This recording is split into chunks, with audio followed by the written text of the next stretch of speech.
क्या आप जानते हैं कि चोरी में सहायता करना भी अपराध है? क्या आपने कभी सोचा है कि किसी को चोरी के लिए प्रोत्साहित करना या चोरी में सहायता करना कितना गलत हो सकता है?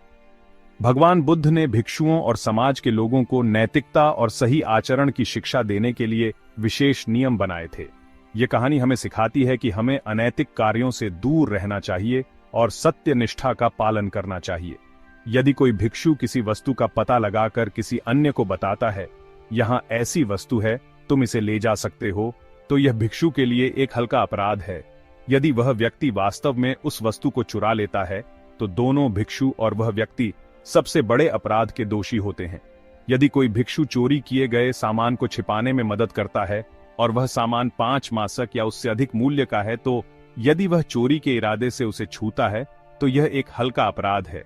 यदि वह उसे छिपा देता है, तो यह एक गंभीर अपराध है। यदि वह उसे उसके स्थान से हटा देता है, तो यह सबसे बड़ा अपराध है।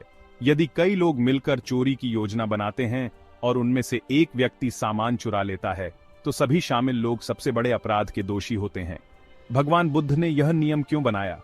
भगवान बुद्ध ने यह नियम इसलिए बनाया ताकि भिक्षु और समाज के लोग अनैतिक कार्यों से दूर रहें और सत्यनिष्ठा का पालन करें। चोरी करना, चोरी में सहायता करना या चोरी की साजिश में शामिल होना न केवल व्यक्तिगत रूप से हानिकारक है, बल्कि समाज में अविश्वास और अशांति भी फैलाता है।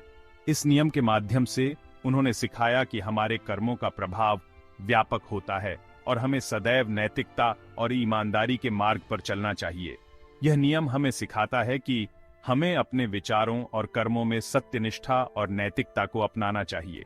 अनैतिक कार्यों से दूर रहकर और दूसरों को सही मार्ग दिखाकर हम एक बेहतर समाज का निर्माण कर सकते हैं।